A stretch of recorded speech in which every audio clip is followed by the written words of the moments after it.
This is Big Podcast. Now, I want you to keep this in mind as I'm saying this. When you hear me, you are hearing me going through compression and EQ. And there are a lot of people that's the only way that they've ever heard me. They've never heard my real voice, the non-compressed, non-EQ'd voice. Still, though, what you're hearing now is my real voice with just, a touch-up. A lot of people are not confident with their voice. And the question is, how can I get more confident? How can I have that radio voice? Radio voice is more or less you just being able to control your voice. One of the ways to do that, it's cardio, doing exercise. I like to jump rope. You could run. Some people on the treadmill. I'm going to talk more about the treadmill on this episode, a different kind of treadmill though.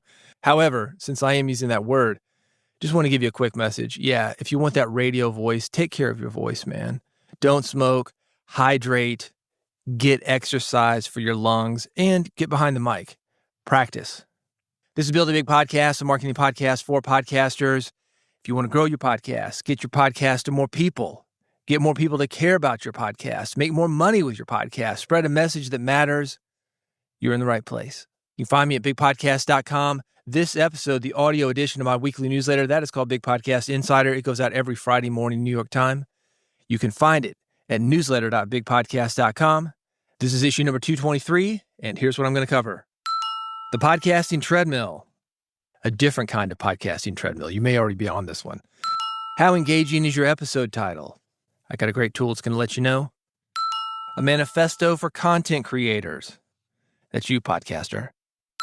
A Mailchimp alternative. Really, an alternative for any mailing software. You're going to save yourself some money with this. The power of local and regional events. This episode of Build a Big Podcast is brought to you by Riverside.fm, a virtual studio that makes recording and editing at the highest quality possible accessible to anyone. You're going to create high-quality content with ease. Local recording of audio and video. That's because Riverside records you and your guest and your co-host locally. You're going to bypass poor, unstable internet connections. It doesn't matter where you are in the world. You're going to sound like you're in the same room. You're going to get instant transcriptions powered by AI with 99% accuracy.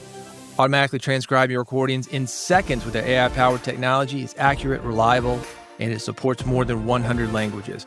Audio and video editing by text. Also, magic clips.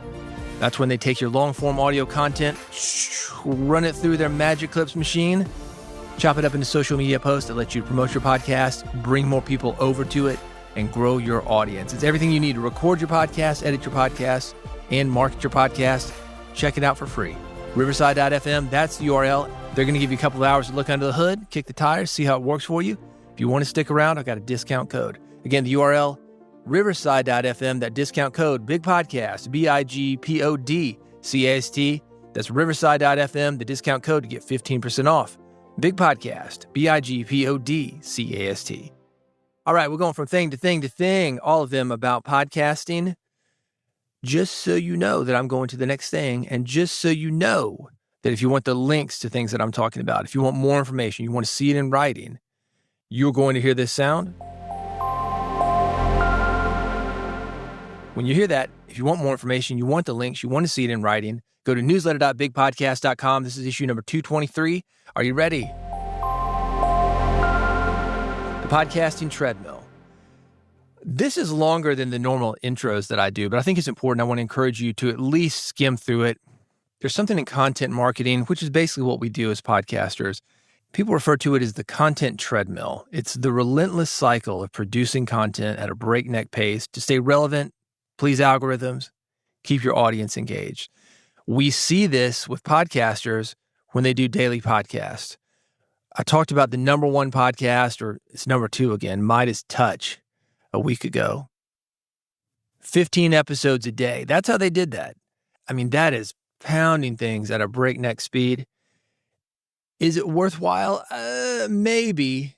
We're on a 24-hour news cycle. Yeah, they made number one, beat Joe Rogan, but look at what they're having to do it. It can be exhausting. And if you feel like you're constantly chasing trends, you're pumping out content without time to reflect, improve, or enjoy the process, that's a recipe for burnout. The treadmill traps podcasters in a loop of quantity over quality. It's driven by external pressures rather than creative fulfillment. Now, I don't disagree with this statement, But I had a popular podcaster say one time, he said, you want to double your downloads, double your episodes. I'm like, kinda. I mean, that's kind of, you're assuming all subscribers are downloading everything you're doing. But the reality is, the more stuff you put out there, the more little soldiers you have out there promoting your podcast, bringing people back to your podcast that may become fans, that is certainly possible. But getting on the treadmill and getting out of that creative fulfillment, that is certainly an issue when you do that. This podcast, the one you're listening to, Build a Big Podcast, it was originally called Big Podcast Daily. It started as a 30-day challenge. I said, I'm going to keep this up. I think I can do it. I think I made, 180 days. And I knew I was locked into the name when I started it. But I was thinking, 30 days, I'm good. Never dreamed I'd be doing a podcast about podcasting like 10 years later. But here we are. Anyway, it's easy to get on the treadmill, even if you're not planning on doing it.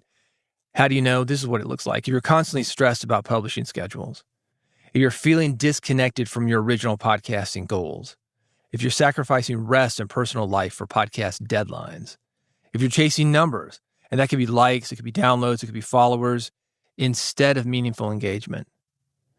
If you look at the newsletter.bigpodcast.com, have I mentioned that yet? Of course. Newsletter.bigpodcast.com, you will see that I'm looking for engagement from people. I want you to go to Blue Sky. I want you to reach out to me. Let me know what you want me to talk about. Let me know if you've got any questions. That's what I consider success. It is not the number of subscribers. It is not the number of listeners. Because I don't know when I send something out, and you don't know either, if somebody's actually listening to your podcast, if somebody's actually opening your email, unless those people come back to you and say, this was great. I've got a question about this. Or this was great, and leave it at that. Or maybe they don't like it. That counts as engagement too. But anyway, if you're chasing numbers, likes, downloads, followers, it's what I call hungry ghost. It is never enough. And the issue that we face when we can see everybody's views, and I'm talking about YouTube, and those views, that doesn't even count. It's 3 seconds or something. They say, okay, that's a view. And they can put you on autoplay, and that counts as a view. We can look at that and say, I've only got 1,000 downloads an episode, or 500 downloads an episode, or 20 downloads an episode. Start to feel really bad about ourselves. All audiences start at 0. The only reason that some podcasts seem to come out of nowhere when they're brand new is because they're with a host or a production company who doesn't have 0 as an audience at that time. But they did. Everybody starts at 0, and you've got to build it up. And 20, much better than 0. Ask yourself this: you're losing enthusiasm for podcasting and feeling that it's just work. It's a grind, man. Yeah, it's a grind. I'm in my tricked out closet, 5x8 closet. It's a grind, man. You got to really love this stuff to stick with it. Are you on the podcasting treadmill? Let's talk about how to get off. Reconnect with your why. That's one way. Remind yourself of the reason you started podcasting in the first place. Was it to share knowledge, inspire others, bring people to Jesus, express creativity? Write that down and make that your North Star. And when I say write that down, I'm saying write it down, literally. Put it on your computer terminal. Put it in your studio. Do whatever you need to do to put that front and center so you remember why you were doing this. The other thing that you may want to think about, and I would certainly suggest this, and listeners actually appreciate this, is focusing on quality over quantity. It is very possible for you to burn listeners out if you are publishing a lot of episodes. And what happens, let's say you got a daily podcast. They're 2 or 3 days behind, 4 or 5 days behind, a week behind because they left town, they came back. Oh my gosh, I got 5 or 7 of these things that I need to go through. They give up on them. And if they give up on that week's worth of episodes, they may just give up on everything because people have a tendency to get overwhelmed and say, I am out of here. What does that look like? Well, instead of trying to publish a new episode daily or multiple times per week, shift your focus to creating fewer episodes that truly resonate with your listeners. High-value episodes build trust and loyalty better than a flood of mediocre ones. Now, there's one podcast in the independent podcasting space. I'm not even going to mention the name. You may know it. If you don't know it, who cares? This guy came out with a daily podcast, the first independent guy to do it. It wasn't a news podcast. It was him interviewing people by asking the exact same questions to each person who came on the show. Is that a real interview? Yeah, kind of. It was definitely formulaic. He had a system. He was able to do daily podcasts because of this. This dude got a lot of attention because people thought, whoa, you're doing a daily podcast. That's crazy. I wouldn't say that it was high quality. It was definitely quantity. And that was a novel thing back then. Oh, this guy's doing daily episodes. Oh my gosh. Everybody started talking about him. And yeah, there are listeners out there. If you get the word out, there's 7-8 billion people in the world. Somebody's going to listen to it. You got a lot of listeners. And again, daily podcasts, you want to double your listeners, do twice as many episodes. Yeah. When you put out 15 episodes a day or even 15 episodes every couple of weeks, that's going to be a lot of downloads if you have somebody subscribing to that feed. But it doesn't mean people are listening, and it doesn't mean people are going to stick around. I know a lot of people on these podcasts that were getting a lot of attention like that because this was a trend for a while. Absolutely no movement, no engagement, no book sales, no event sales. Nobody's listening to them. People are just talking about, oh man, have you seen this guy? He's doing a daily podcast. Not to knock on a guy's thing, right? But it's not going to work for most people. It works for the first guy who does it because he gets the attention. After that, there's no novelty to it. You got 20, 30 other podcasts come out the next day. They're doing daily. Who cares? We've already seen this one guy. If you want to do it, you can do it. The novelty's not there anymore, and that's why that guy got attention. It was novel. It wasn't the fact that it was a daily episode. It was the fact that it was a daily episode, and nobody had seen that before. Now that people have seen it, who cares? You got to set boundaries. This is another way to get off the treadmill. Decide how much time you're willing to dedicate to podcasting each week and stick with it. Tools like time blocking, scheduling, that's going to protect your time. Block out everything else, do your podcast, and when you're done, go do everything else. Black or white. There's no gray area. A lot of podcasters, when they get on the treadmill, they think, oh man, I really should be podcasting. I should be editing. I should be interviewing. And then when they're podcasting, editing, interviewing, they're thinking, oh man, I should really be hanging out with my family, exercising, going on a walk, touching grass. They're not present. And you've got to be present if you're going to have a good podcast. Again, it's quality over quantity. Podcasting takes a lot of energy. Yeah, you can ask the same questions, not respond to people. That's reading a script. But to really listen, to do research, to do pre-interviews, to respond to people as they're talking, and to think, hey, my audience would be interested if I ask this and then ask it.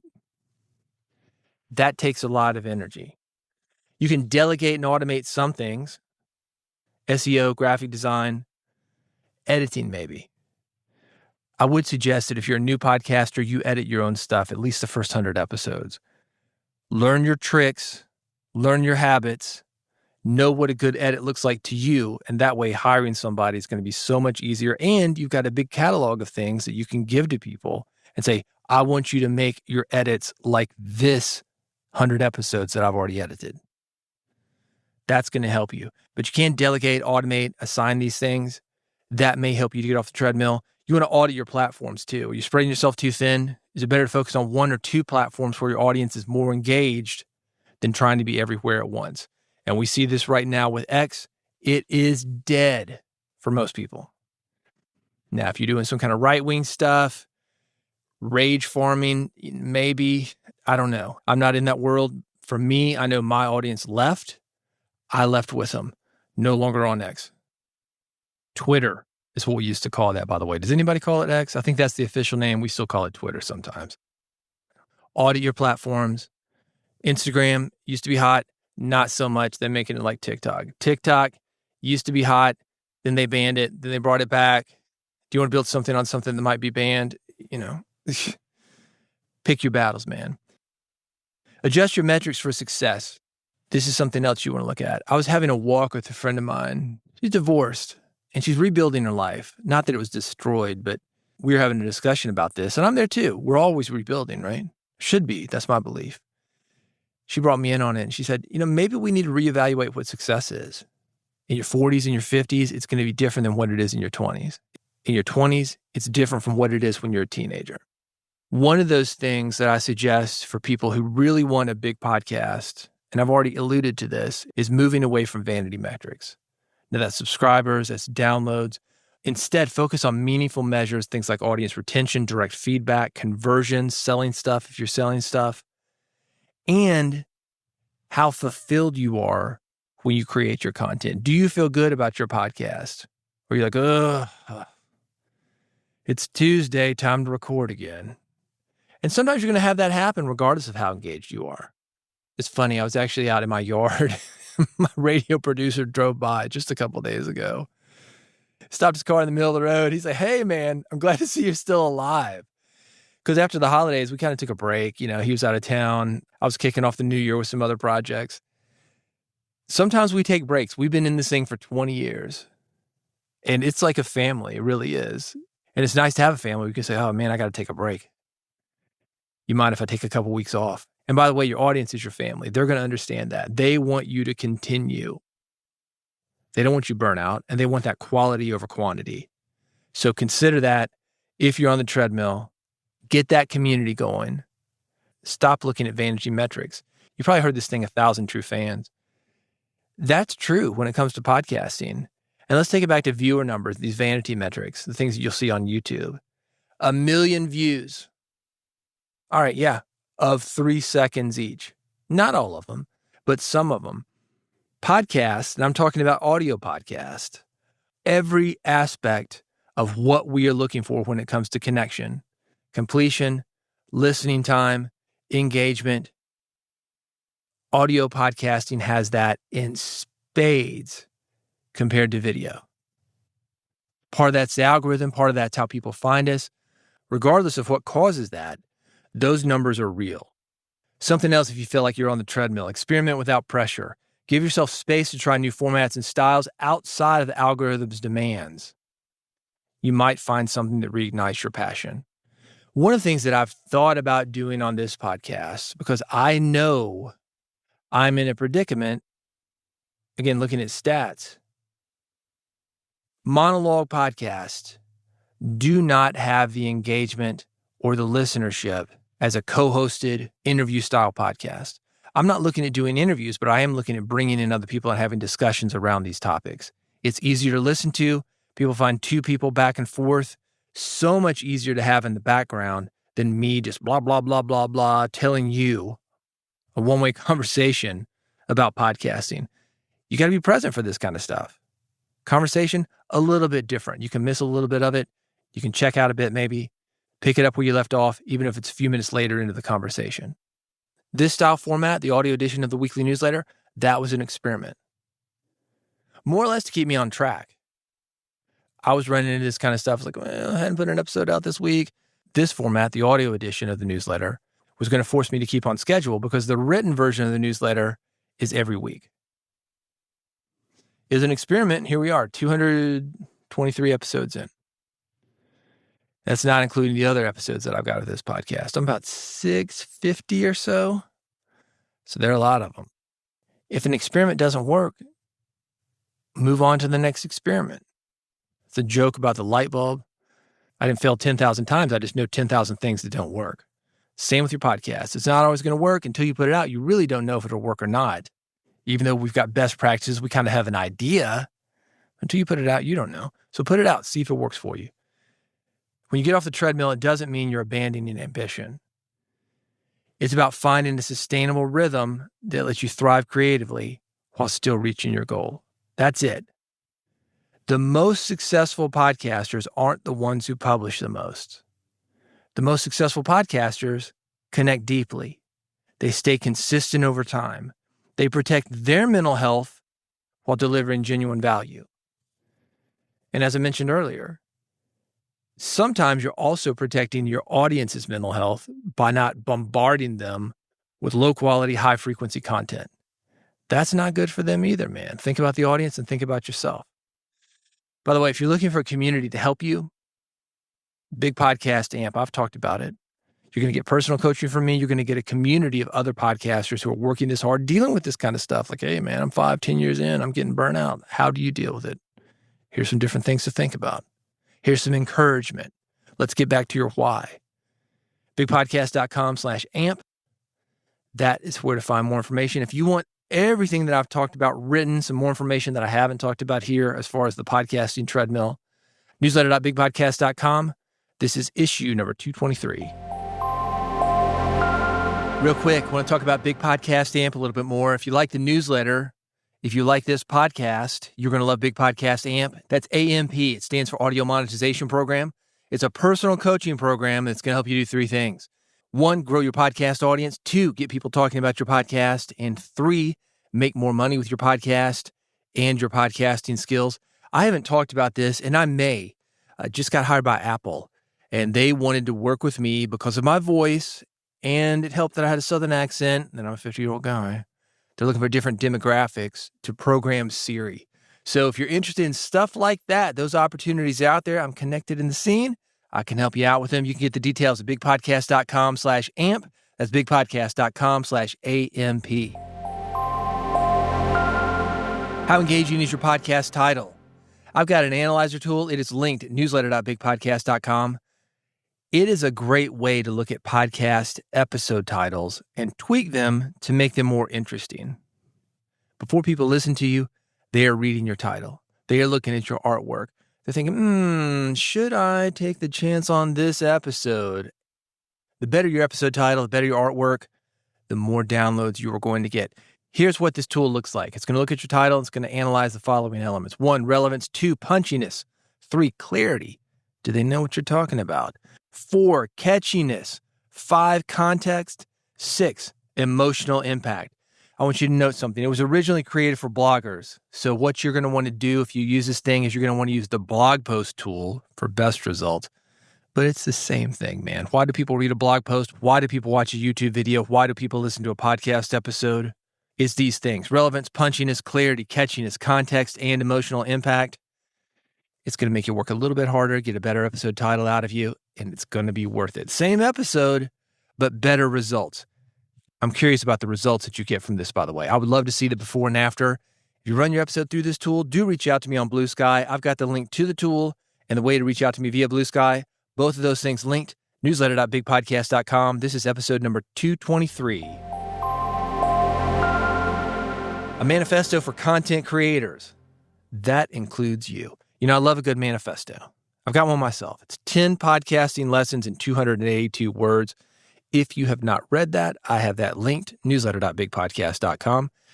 I've got another one here. I didn't write it, but it's 40 things to keep in mind as a content creator. And here are some of my favorites. I'm going to talk about each of these here. 1, try. Don't be afraid to go after your dreams. A lot of people in your life, well, maybe not your life, but a lot of lives of podcasters, they think, oh, that's a nice little hobby. That's not going to go anywhere. And maybe not, but don't let that keep you from trying. So I love that. I think it's a good baseline for where we need to be. Sometimes as creative people, we write our stuff off. Oh, it's just a little hobby. Maybe, and that's fine. But if you really want to go for it, yeah, man, try. Don't be afraid to go after your dreams. Number 2, stick with it. Don't quit. I talked about this earlier. I am this podcast, about 10 years in, but all podcasting, 20 years in. And I did radio before that. So I've done a lot of episodes, a lot of different podcast shows to get to this level. You got to stick with it, man. You are not going to get to the level that you want, assuming that you don't want to just go, and just have some kind of amateur recording of you and your friends hanging out. You're not going to get to that level instantly, but you can get to it. You got to stick with it. Don't quit. That's number 2 on this list. Number 3, he says, develop your voice. And that is definitely something that comes with time. You may think you know what you want, and you do know what you want now, but the inside, always different than the outside. Once you get involved with something, you think, well, this works for me, this doesn't work for me. It takes a minute to develop your voice. I used to listen to these guys. I think, how did you get that radio voice? And I talked about this at the very beginning of this episode. That, confidence, the phrasing, whatever it is, what we call radio voice. It comes with time. It comes with you getting behind the mic. It comes with you editing yourself. So I love this. Develop your voice. Continue to do it. How do you do it? Get on the mic. And that maybe is your why. That's going to be that thing that when you're tired, think, I'm working on this. It doesn't have to be perfect. It's where I am today. But I get to do this, and I'm going to do it. This is going to help me develop my voice. He advises you to get to know your peers. There is power in community. I talked about Big Podcast AMP just a minute ago, the audio monetization program. A big part of that is you connecting with other podcasters. It's you getting with people that are working just as hard as you are. And there are different ways to do that. Big Podcast Amp, not the only way for sure. There's regional events, local events, national events, full of podcasters, full of different content creators, YouTubers, book authors. You can learn from all of these guys. And I don't think there's that much difference when it comes to you having a dream, you finding your voice, you having that stick-to-itiveness to stick with something until something comes of it. We're all in the same game there. And I think all of those different groups of people can benefit you as a podcaster. He says, make it fun, but don't forget that it's work. And that is true. There's a saying, I think it was Stephen Pressfield. He said, we don't take ourselves seriously, but we do take our work seriously. And I agree with that. You've got to laugh at yourself when you are doing this stuff. I've talked about trying new segments, testing things out. You know, one of the things that I tell beginning podcasters to do, speaking of a radio voice, turn that radio voice up to 11. Like, hey, everybody, welcome to the podcast, you know, whatever. And then dial it back to find something a little bit more authentic for yourself. Get in there and have fun. Don't take yourself too seriously. This, hey, everybody, welcome to the podcast. That is so much more interesting to listen to than the opposite of that, which is what happens a lot of times. People hit that red button, the record button, and they're, hey guys, yeah, this is the podcast. You have no self-esteem, no gravitas, no excitement about what you're doing. What's more interesting to listen to? Now, maybe from a train wreck perspective, well, equally, most of those things probably could be a great train wreck perspective. But me personally, and I think most people, we're going to pick that over-the-top guy 9 times out of 10. If you don't sound like you're the DJ from a strip club, you're not going hard enough, man. Gentlemen, put your hands together for Savannah. Number 6, be patient. Man, this takes a while. Let me give you an example just on this episode of the time that it takes to put something like this together. Right now, raw tape, 39 minutes, 25 seconds. Big Podcast Supercomputer. Give me a time check. This is the Big Podcast Supercomputer with a courtesy time check. The current playtime on this episode is 27 minutes and 35 seconds. Approximately 10 minutes of raw tape has been removed. You see, that's how long this stuff takes.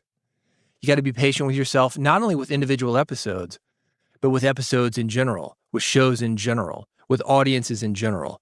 It takes a while for you to build an audience, to get good, to find your voice, get comfortable. Talk about the overnight sensation. Every overnight sensation takes 7 years, 3-4 years, whatever. A career is 7 years on average. You got 3 years up, you got 1 year on top of things, and you got 3 years coming down.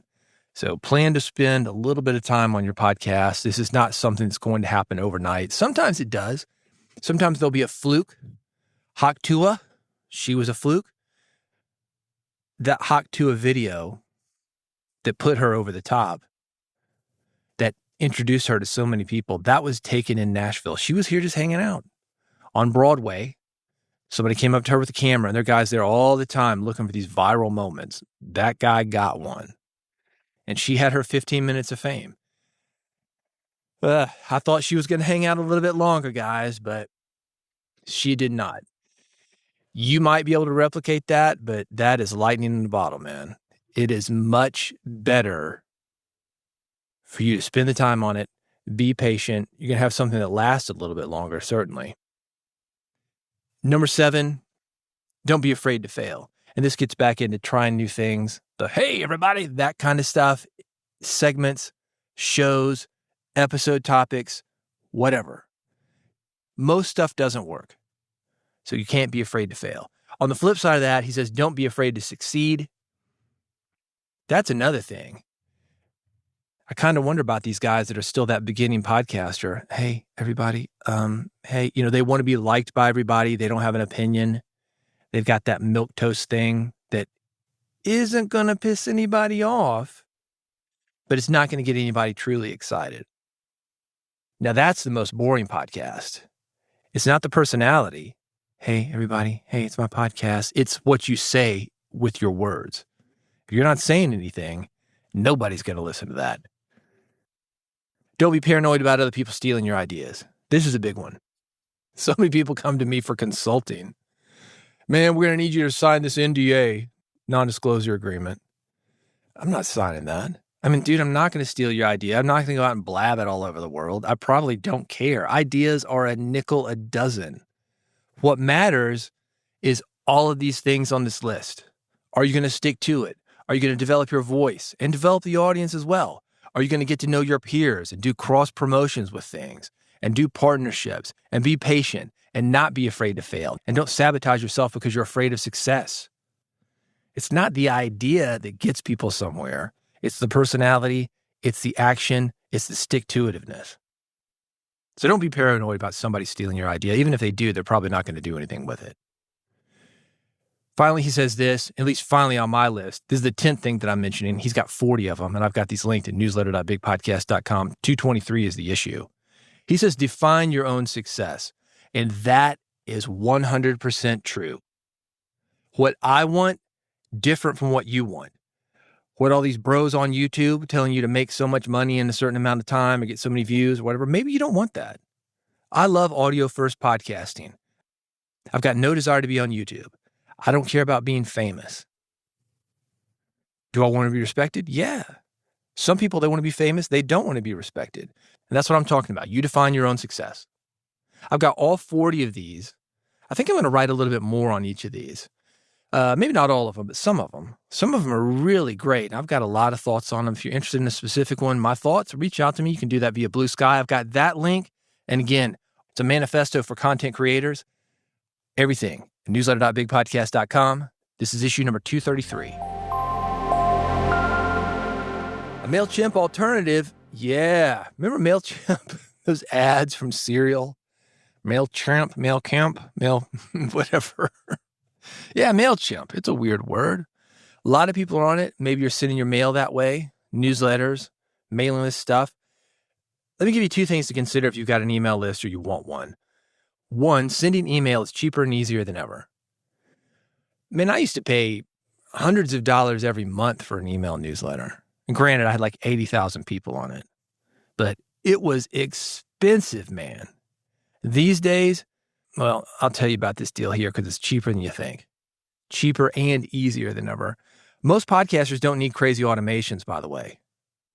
All most podcasters need is a way to send an email to listeners. That is it. And so many of these email companies, they say, oh, it's got automations and you can route it like this and you can segment your listeners like this. And we know. Yeah, you can do that. That's okay. If you've got some kind of e-commerce business, that can be important. But if you've just got a newsletter, get everybody on the same list and send, baby. That's it. And that's cheaper and easier than ever. This service is called Xol. I think that's how you say it. Xaolx. I don't know how to say it. But I do know it's a Mailchimp alternative. I've got it linked at newsletter.bigpodcast.com. This is issue number 223. A one-time charge of $49. It is a good basic solution for podcasters who simply need to send newsletters and some basic emails. It may be a good solution for you. It's got a 60-day money-back guarantee if you're on something like Mailchimp, you're on ConvertKit, you're on Constant Contact, Aweber, one of those fancy systems like I'm talking about. You might want to check this out. One-time fee of $49. And by the way, if you want those fancy automations, this includes that also. Again, I've got it linked, newsletter.bigpodcast.com. It's a Mailchimp alternative, and you will find it in issue number 223. The power of local and regional events. I really believe this. Podcasting is better with a friend. It is nice to have somebody to bounce ideas off of. It is nice to get advice when needed. Maybe even borrow a mic from time to time. If you need somebody like that in your life, a local meetup is the best place to do that. I know everybody's excited about big podcasting events, big content creator events. Oh man, I'm going to Boise, Idaho. I'm going to Dallas. I'm going to New York City. That's great. That's cool. You can keep in touch with the people you meet via Facebook or online, call them every once in a while. But the best people for you to connect with in your zip code, in your city, they are in your area. I'll give you an example of how this works. I was working on a project. This is a documentary. I needed a backup recorder. I was going into it with a Zoom F6, if that means anything to you. It's a field recorder, 32-bit float, really nice. But I needed to back up my buddy Jeff Sanders, 5 a.m. Miracle. You might know that podcast. He's got this lavalier that he's got. Same deal, 32-bit float. It's actually called an F2, also by Zoom. I said, hey, man, can I try that lavalier? I need a backup recorder. I want to see if this thing would work for me. He said, yeah, come get it. Borrow Jeff's mic. Works great as a backup. And it saved me one time. Always good to run a backup. Speaking of F recorders, I've got a Zoom F3 backing this up. If you're not running a backup whenever you're doing an interview, do it. Because you will miss a moment in time if you do not. Murphy's Law will strike. Back to my point. It's nice to have somebody local that you can count on. Check out ideas with. Maybe if you're going to one of those bigger events, drive with them, fly with them. It's good to have a friend in your city. Are there no events in your area? Let me tell you really quickly how to start one. First of all, you're going to just pick a date and time. Let people know where you're going to be and go there. And it doesn't have to be huge. It could be a coffee shop. Hey, we'll be there Monday, 5 p.m. If you're into podcasting, show up. Let me give you a quick and dirty 3-step process for making this happen. First of all, find a venue that works for casual conversation. I mentioned a coffee shop. You could have a library meeting room. Libraries have free meeting space available to the community. Could be a co-working space, quiet section of the local park. Doesn't matter. As long as people can get there and as long as you can have a casual conversation. That's it. It doesn't have to be fancy. You want a location that's easy to access. You want a location that has enough room for a small group to gather comfortably. I've been to some meetings, usually in hotels where somebody's paying for the space. They will get the smallest room possible and oversell that room, thinking, oh man, it's going to look packed. It's not good to network in. That might be great for a show if you're trying to build a buzz, like you got a band or you're doing a live podcast or something like that. But as far as hanging out, no, it's not good. You want people to be able to move. People need to be able to park their cars there if they're getting there that way. People need to know how to get there and they need to feel comfortable getting there. Don't just have something because you think it's cool, it's in your neighborhood. If nobody's ever been to your neighborhood, have it in a neighborhood where people go. Sometimes I see people, they're in like Bump, Tennessee, and they live there. It's like, oh man, I'll just do it in Bump, Tennessee. Nobody's going to Bump, Tennessee. Bump, Tennessee comes to us, goes to Nashville, goes to Memphis, goes to whatever big city there is in the area. That's where your people are. Don't make all the people come to you. They will not. Like I said, you want to set a date and time. Once you do that, create an open invite using social media platforms like Facebook, meetup.com. Done. I talked earlier about not being afraid to try something. Maybe 2 or 3 people show up. Okay, cool. You did it. You're building something. Somebody has a good time. They're going to go out and tell people. They're going to bring more people the next time. It takes a while, just like your podcast took a while. That's why you want to set it up now. Do it. If you want to do some kind of meetup, and this doesn't have to be a podcaster meetup. This could be a meetup around the topic of your podcast. You got a podcast about dogs? Good. Dog meetup. At the dog park. We're going to get some dog lovers together. We're going to go to the dog park, let our dogs run loose, and we're going to chill. Coffee meetup. Coffee shop. Religious meetup. I don't know. Where do religious people go? Church? Yoga meetup. Yoga studio. Park. Wherever. It could be related to your podcast, but that's basically how to do it. I've got all this stuff written down, by the way. It's at newsletter.bigpodcast.com. This is issue number 223. Let me give you a basic meetup outline, though. Because you think, oh, okay, I got the time, I got the date, I got the place. What do I do? At the meetup itself, start with introductions so everybody knows who's in the room. Hey, my name's David. I've got a podcast for podcasters. It is called Build a Big Podcast. If you're interested in growing your podcast, you want to talk about it, you're interested in starting a podcast, come see me. Thanks for letting me be here. Go to the next guy. Hey, I'm John. I got a podcast about recovery. It's specifically for Christians. If you're a Christian and you're in recovery, you think recovery might be for you, come talk to me. Next guy. Everybody knows who's in the room. Then you can connect after the introductions. And maybe that's it. Maybe you just mingle, chill out, talk to each other. Or maybe you've got a presentation. Or here's a third one. You break the ice by having people share an answer to a single question, the same question, What's the latest book you've read? What's the latest movie you've seen that you really liked? Whatever. Something related to the topic of your podcast. That is it. Let me give you a bonus one. Somebody shares a win or a challenge. You got a dog training podcast? Here's a dog training challenge that I've got. That sets it up for collaboration. If I hear somebody say, oh, I just got a dog, his name is Fido, he's got separation anxiety, and I've been through that, I'm going to go talk to that person. Hey, man, I had the same issue. Here's what we did. Maybe you'll have luck with this. It's as easy as that. I've got all these outlines in writing, the plan in writing. It's at newsletter.bigpodcast.com, issue number 223. Thank you so much for listening to this episode of Build the Big Podcast. A little bit longer than normal, and I appreciate you sticking it out with me. If you want to reach out to me, you can do that at bigpodcast.com. If you want the next episode and the one after that, you can subscribe to this podcast also at bigpodcast.com. I make it easy for you, man. Just go there, hit the subscribe button. Then you have one of three choices. One for Android, one for iPhone, one is an RSS feed. One click is all it takes. Subscribe to the podcast. It's free, and you will never miss an episode. And I've got some other resources there for you, too. If you want to grow your podcast, get more people to your podcast, make people care about your podcast, you'll find it there at bigpodcast.com. You'll also find Big Podcast AMP, the audio monetization program. If you want an instant community of podcasters, if you want instant access to me, you and me, one-on-one, baby, we'll do it. I'll answer every single question you've got about growing a podcast, getting more people to your podcast, making more money with your podcast. We'll come up with a plan for you and then act on it.